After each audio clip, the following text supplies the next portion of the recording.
Hi, today in English Literature with Susan, I'm with you with a reading of Penn poem Naming of Parts.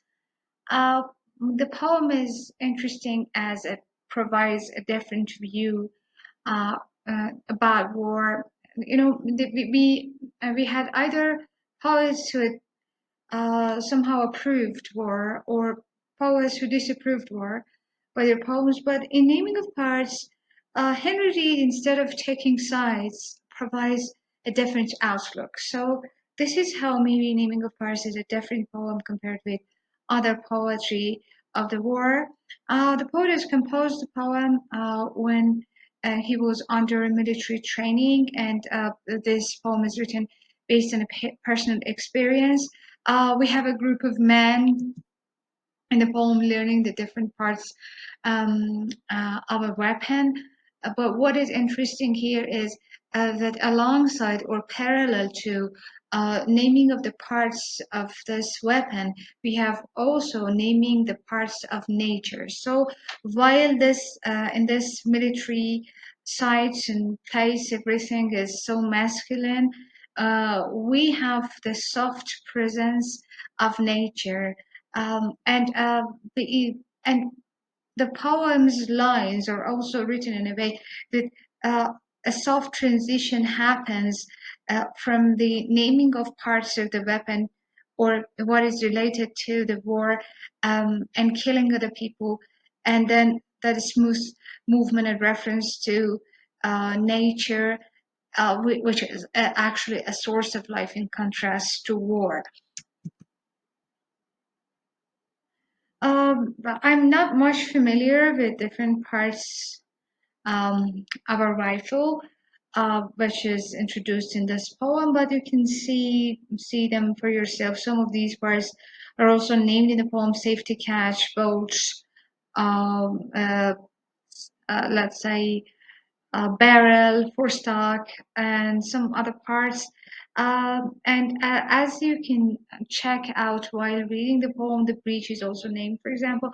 Uh, sometimes the person who's introducing uh, the rifle to the soldiers is using, let's say, a colloquial language, or a language which is somehow the language of the men in a military site when they talk about it. So there are some sexual undertones when we read this poem related to the masculine sexuality.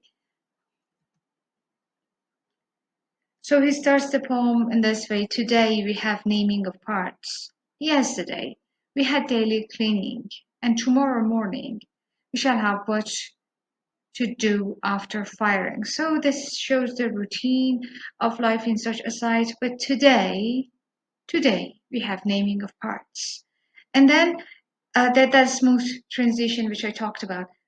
Japonica, this flower, glistens like coral in all of the neighboring gardens. Coral because of its color. And today we have naming of parts. So it seems that over the ground is like under the water. So we have the same color, and a kind of unity of natural scenery and images is referred to slightly here. The poem is not difficult in its terminology. What is important is that we can catch this parallelism of the poem. This is, and we have mm, the person who's introducing here. This is the slower sling swivel, and this is the upper sling swivel whose use you'll see when you're given your slings. And you see that these guys are not even given the true weapon, and they have to imagine something. And this is the piling swivel, which in your case you've not got. The branches held in the gardens, dear silent, eloquent gestures, which in our case we have not got. So they are also aloof, far away um, from enjoying nature, though they are in in a, uh, in a place which is naturally plentiful and pretty.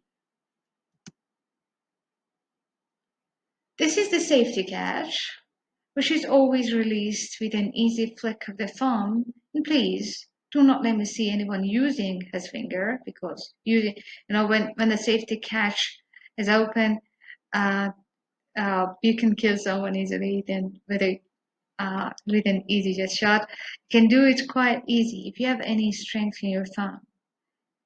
The blossoms are fragile and motionless, never letting anyone see any of them using their finger. So we see the mirroring and the repetition of the words in the first part of the stanza, in the second part of it, but the function is actually changed. And this, you can see, is the bolt. The purpose of this is to open the breech, as you see. We can slide it rapidly backwards and forwards. We call this easing the spring. This rapidly backwards and forwards, easing the spring, are the parts in which I talked about, that there are some erotic or sexual undertones in. And rapidly backwards and forwards, the early bees are assaulting and fumbling the flowers. They call it easing the spring, but this time with a capital S.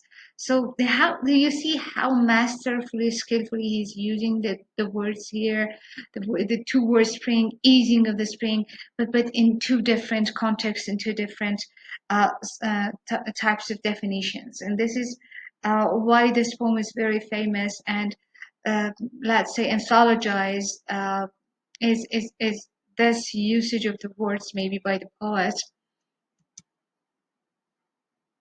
They call it easing the spring.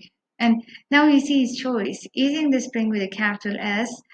It is perfectly easy if you have any strength in your thumb, like the bolt and the breech and the cocking piece. And you see again those sexual masculine terminologies and the point of balance, which in our case we have not got.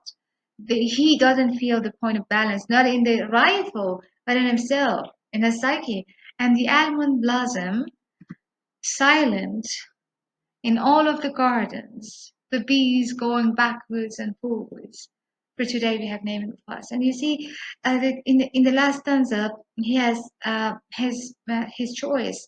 He only talks about nature, so it seems that at the end of the day, it is nature which wins over, and let's say conquers the terminology and the tasks related to a weapon or to the war or to killing the people. So we see maybe by this choice of the poet, we maybe can get something about his attitude towards war and its relationship to nature. So this was my explanations, and I hope you've enjoyed them.